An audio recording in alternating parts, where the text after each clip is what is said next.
पिछले लेक्चर में हमने ग्रॉस नेशनल हैप्पीनेस और खुशहाली इन सब अवधारणाओं के बारे में जाना समझा, जिसमें हमने देखे भूटान के प्रयास और जो यूनाइटेड नेशंस की एजेंसी है उनके प्रयास। जो विश्व खुशहाली रिपोर्ट जारी होती है उसमें हमने भारत की रैंकिंग भी देखी। आज हम अपनी चर्चा आगे बढ़ाएंगे और देखेंगे कि भारतीय अर्थव्यवस्था का उद्भव कैसे होता है। तो जैसे हम जानते हैं कि जब भारत स्वतंत्र हुआ उस समय भारत की अर्थव्यवस्था का अगर आकलन किया जाए कि आज़ादी के समय भारत की अर्थव्यवस्था कैसी थी, तो औपनिवेशिक नीतियों के चलते आर्थिक विकास का तो कभी आकलन किया ही नहीं गया। अंग्रेज़ों ने आर्थिक विकास का आकलन किया ही नहीं, यहाँ तक कि कभी भी उन्होंने प्रति व्यक्ति आय और राष्ट्रीय आय का आकलन नहीं किया। वो तो भारतीय विद्वानों के निजी प्रयासों, जैसे दादा भाई नौरोजी ने जो प्रयास किए, उन्होंने 1867 और 68 के बीच में जो प्रति व्यक्ति आय का आकलन किया, वो बताया उन्होंने कि मात्र 20 रुपये प्रति वर्ष है प्रति व्यक्ति आय। तो व्यक्तिगत प्रयासों के जरिए जो हमको आंकड़े मिलते गए वो अपनी जगह हैं, लेकिन अगर हम भारतीय अर्थव्यवस्था की स्थिति का आकलन करना चाहें स्वतंत्रता के समय, तो अंग्रेज़ों ने औपनिवेशिक नीतियों के चलते भारत पूर्ण रूप से कच्चे मालों का निर्यातक और ब्रिटेन में तैयार मालों का आयातक बन कर के रह गया था। यहाँ से कच्चे माल, कपास वगैरह या जो अन्य चीज़ें थी वो यहाँ से ब्रिटेन की फैक्ट्रियों को जाती थी और वहाँ से तैयार माल बन कर के आता था। इसके चलते जो भारत की दस्तकारी और बुनकरी और जो शिल्प उद्योग थे उसको तगड़ी चोट पहुँची। फैक्ट्रियों में तैयार माल का मुकाबला ये जो हस्त उद्योग थे, हथकरघा उद्योग थे, वो मुकाबला नहीं कर पाए, क्योंकि फैक्ट्रियों में अगर आप माल तैयार करेंगे तो लागत बहुत कम आती है। एक दिन में आप हज़ारों पीस कपड़े बना लेंगे और यहाँ पर हाथ से बनाने में एक दिन में एक कपड़ा ही बना पाएंगे। तो एक दिन की मजदूरी आपकी अगर मान लीजिए 300 रुपये है, तो 300 रुपये और कपड़े का मूल्य मान लीजिए 100 रुपये, 400 रुपये का एक कपड़ा, और वहाँ 1000 कपड़े प्रतिदिन बन रहे हैं। तो आप समझिए कि मजदूरी की लागत कितनी कम आएगी। तो इसी से आप समझिए कि 2 रुपये 3 रुपये मजदूरी की लागत आएगी, इससे ज़्यादा नहीं। 1000 रुपये उससे भी कम आएगी। तो आप समझिए कि 100 रुपये में एक कपड़ा 400 में बिक रहा है और वही कपड़ा 100 रुपये में बिक रहा है, तो व्यक्ति क्या पसंद करेगा? तो मुकाबला नहीं कर पाए। भारत का जो पारंपरिक उद्योग था वो नष्ट हो गया और अंग्रेज़ों ने कोई वैकल्पिक उद्योग विकसित भी नहीं होने दिया। तो इसके चलते समस्या ये हुई कि बेरोजगारी भारत में बढ़ती गई और जो भारत की पूंजी थी उसकी तेज़ी से निकासी हुई और वो यूरोप में पहुंची। इसी सिद्धांत को ड्रेनेज ऑफ वेल्थ सिद्धांत कहा जाता है, धन निष्कासन का सिद्धांत कहा जाता है। अंग्रेज़ों ने लोक कल्याण और सामाजिक कार्यों पर एक भी रुपया खर्च नहीं किया। उनका केवल और केवल एक उद्देश्य होता था, धन उगाही का। कैसे भी करके राजस्व वसूली, लगान, कैसे भी किसी भी तरीके से धन उगाही करना, कैसे भी करके भारतीयों से कितना अधिक से अधिक वो धन प्राप्त कर लें, उनका मुख्य फोकस इसी बात पर होता था। जो थोड़ा बहुत औद्योगिक विकास भी हुआ, जैसे रेलवे, जहाजरानी या बैंकिंग, बीमा और कोयला से रिलेटेड, वो सब सार्वजनिक क्षेत्र अंग्रेज़ों के अधीन ही आता था और उसका भी विकास अंग्रेज़ों ने अपने लाभ के उद्देश्य से किया था। तो ये स्थिति थी भारत की आर्थिक स्थिति। अगर इसको और विस्तार से करें तो इसे बिंदुवार समझ सकते हैं। जैसे उस समय निम्न स्तरीय आर्थिक विकास था, कृषि क्षेत्र की स्थिति एकदम नाजुक हालत में थी, 85% भारत की आबादी कृषि क्षेत्र पर निर्भर थी और कृषि क्षेत्र की उत्पादकता बहुत निम्न थी। और इसके अलावा जो भू राजस्व व्यवस्था अंग्रेजों ने उसके ऊपर लाद दी थी, उसका एक ही उद्देश्य अधिक से अधिक धन उगाही करना था।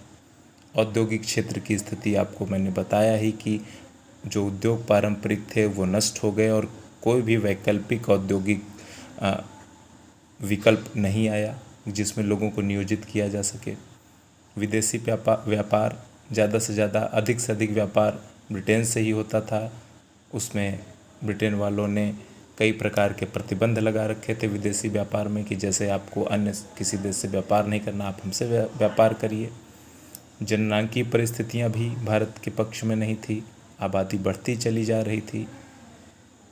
व्यावसायिक संरचना का अगर बात करें तो हम देख ही रहे हैं कि भारत की 85% से अधिक आबादी खेतों में नियोजित है, कृषि में नियोजित है। और आधारिक संरचना के लिए रेलों, पत्तनों, जल परिवहन, डाक तार का जो विकास अंग्रेजों ने किया वो अपने लाभ के उद्देश्य से किया।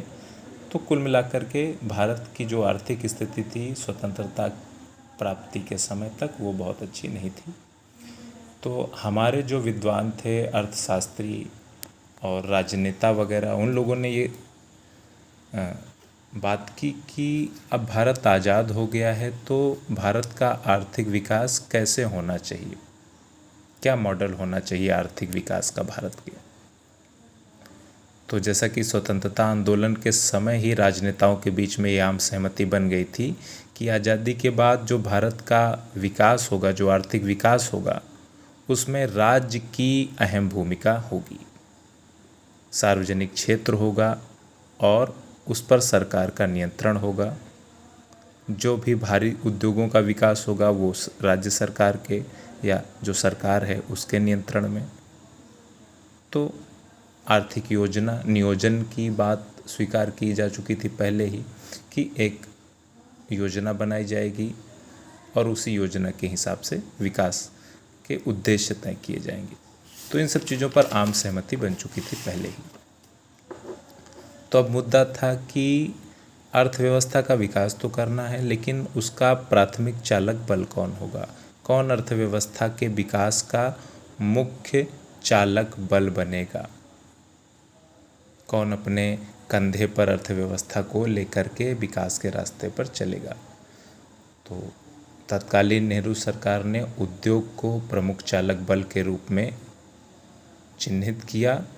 और ये हालांकि विशेषज्ञों के बीच में आज भी बहस का मुद्दा बना हुआ है कि क्या चालक बल उद्योग से हटकर कृषि होना चाहिए, कृषि बनाम उद्योग चालक बल क्या, इसका मुद्दा आज भी बहस का विषय बना हुआ है। हालांकि एक 1938 में राष्ट्रीय योजना समिति का गठन हुआ था, उसके अध्यक्ष पंडित जवाहरलाल नेहरू ही थे। और 1944 में बॉम्बे के उद्योगपतियों 7-8 उद्योगपतियों ने मिलकर के एक बॉम्बे प्लान बनाया था। उसमें नियोजन के साथ साथ प्रमुख चालक बल के रूप में उद्योग को ही स्वीकार किया गया था, कृषि को उसमें कृषि की उपेक्षा की गई थी। तो ये तय हो गया कि उद्योग ही प्रमुख चालक बल होगा हमारी अर्थव्यवस्था के विकास का। लेकिन क्या तत्कालीन भारतीय परिदृश्य में वो संसाधन मौजूद थे जो उद्योग को प्रमुख चालक बल के रूप में प्रोत्साहन दे सकते थे? जैसे अगर हम देखें तो उस समय उन संसाधनों का, उन आधारभूत संरचनाओं का अभाव था जो उद्योग को प्रमुख चालक बल के रूप में सहायता देते। जैसे आधारभूत संरचना ही नहीं थी, बिजली, परिवहन के साधन, संचार, ये सारी चीज़ें अनुपस्थित थी। निवेश योग्य पूंजी का अभाव था, भारत में पूंजी ही नहीं थी, आप निवेश क्या करेंगे। और उद्योगों में काम करने के लिए कुशल श्रमिकों की आवश्यकता होती है, भारत में स्किल्ड लेबर नहीं थे, कुशल श्रमिकों का अभाव। उद्योग को चलाने के लिए उन्नत प्रौद्योगिकी की, लेटेस्ट टेक्नोलॉजी की आवश्यकता पड़ती है, भारत के पास प्रौद्योगिकी नहीं थी उन्नत, उसके लिए हमको विदेशों पर निर्भर रहना पड़ता और विदेशी जो कहते उसके हिसाब से काम करना पड़ता, तो हमारी संप्रभुता पर सवालिया निशान खड़े हो जाते। तो ये सारी बातें थी और लोगों में उद्यमशीलता का भी अभाव था और औद्योगिक उत्पादों के जो बाजार थे वो भारत में उपलब्ध नहीं थे उस समय। तो वास्तव में अगर बात देखी जाए तो भारत के लिए प्रमुख चालक शक्ति जो होती है अर्थव्यवस्था की वो कृषि होनी चाहिए, क्योंकि भारत में कृषि को आधार देने के लिए और कृषि को प्रमुख चालक बनाने के तमाम जो चीज़ें थी वो उपलब्ध थी। जैसे भारत के पास उर्वर भूमि थी, अच्छी उत्पादकता होती थी भारत में, ज़मीन पर आप खेती कर सकते थे, उन्नत तो आप अच्छी खेती कर सकते थे, अधिक पैदावार हो सकता था। इसके अलावा मानव पूंजी के लिए किसी उच्च कौशल की आवश्यकता नहीं पड़ती, साधारण मजदूर काम करते हैं खेती में और वो मेहनत से काम कर सकते हैं, कोई दिक्कत नहीं होती। इसके अलावा भारत की 70% से अधिक जो जनसंख्या है वो खेती में नियोजित थी, कृषि में नियोजित थी, और अगर कृषि में बेहतरी होती तो सीधा प्रभाव उन्हीं 70% लोगों पर पड़ता, उनको विकास उन तक पहुंचता। और ये बात चीन ने साबित करके भी दिखाई। चीन ने जब 1949 में अपनी अर्थव्यवस्था के विकास का प्रमुख चालक बल क्या होगा ये बात की, तो उसने कृषि को चुना और कृषि से जो अतिरिक्त आमदनी हुई उस आमदनी का उपयोग उसने औद्योगिकरण की आवश्यकताओं को पूरा करने के लिए किया, उस पर निवेश किया। तो प्रश्न उठता है कि क्या स्वतंत्र भारत का नेतृत्व करने वाले यह जो निर्णय उन्होंने लिया उद्योग का, क्या उनसे चूक हुई? क्या कृषि के ऊपर उद्योग को वरीयता दी गई, प्राथमिकता दी गई? तो उस समय अर्थव्यवस्था से जुड़े जितने भी विषयों पर निर्णय लिए गए वो नेहरू के स्वप्नदर्शी लक्ष्यों के प्रभाव में लिए गए। इसीलिए उस दौर का जो आर्थिक चिंतन है उसको नेहरूवादी अर्थशास्त्र के रूप में जाना जाता है। तो खैर, इन सब बातों के अलावा अगर आप देखें कि नीति निर्माताओं ने उस समय उद्योग का चुनाव क्यों किया, तो उनके तर्क क्या थे कि हम उद्योग का चुनाव क्यों कर रहे हैं, वो क्या तर्क देते हैं अपने समर्थन में।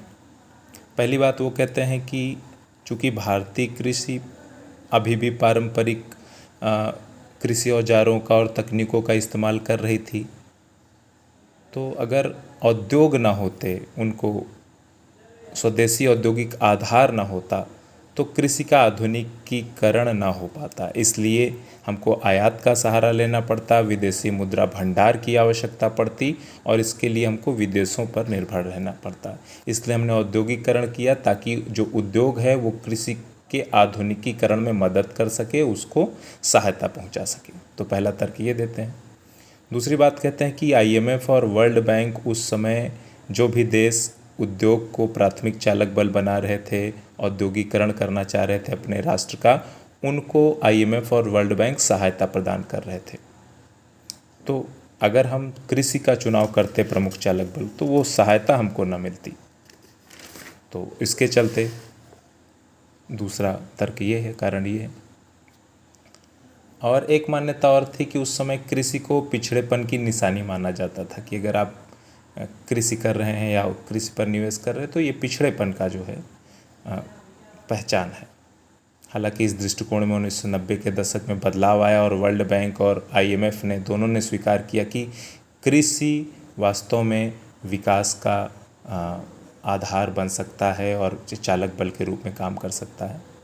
इसके अलावा एक तर्क और दिया जाता है कि दूसरे विश्व युद्ध के दौरान जो सामरिक शक्ति है उसकी श्रेष्ठता सिद्ध हुई कि सबसे श्रेष्ठ सामरिक शक्ति, और इस सामरिक शक्ति के लिए क्या चाहिए? विज्ञान, प्रौद्योगिकी, और उसके साथ साथ आपके पास मजबूत औद्योगिक आधार भी होना चाहिए।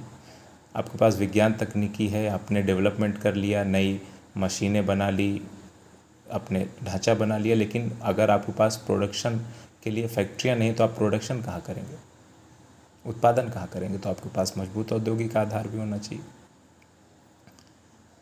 इसके अलावा स्वतंत्रता के पहले ही सामाजिक वैज्ञानिकों में एक आम सहमति बन गई थी कि जो भारतीय राष्ट्र है वो पुरानी जीवन शैली को अपनाए हुए है और परंपराओं में बंधा हुआ है, और अगर उसको वैज्ञानिक दृष्टिकोण के आधार पर तार्किक बनाना है तो उसके लिए औद्योगिकरण का विचार ही, अगर उसको आधुनिक बनाना है तो औद्योगिकरण का विचार ही उसको आधुनिक बना सकता है।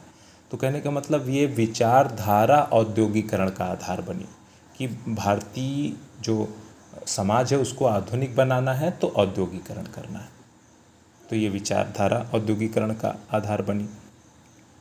और उस समय तक दुनिया जो पश्चिमी देश थे वहाँ पर औद्योगिकरण हुआ, उसके चलते वो कितना तेज़ी से विकसित हुए, ये सारी बातें पूरी दुनिया देख चुकी थी और सब उद्योग को चमत्कार करने वाली जादुई छड़ी मानते थे, और इसके लिए सब लोग भारतीयों ने उद्योग को प्राथमिकता दी। इसके अलावा 20वीं सदी के अंतिम दशक में जब कृषि से पिछड़ेपन की छाप हटी, जब विश्व बैंक और IMF ने ये स्वीकार किया कि नहीं, कृषि भी प्रमुख चालक बल हो सकता है, तो उसके बाद भारत सरकार ने सन 2002 में घोषणा की कि अब से कृषि ही उद्योग के स्थान पर अर्थव्यवस्था की प्रधान चालक शक्ति होगी। सरकार ने 2002 में घोषणा की।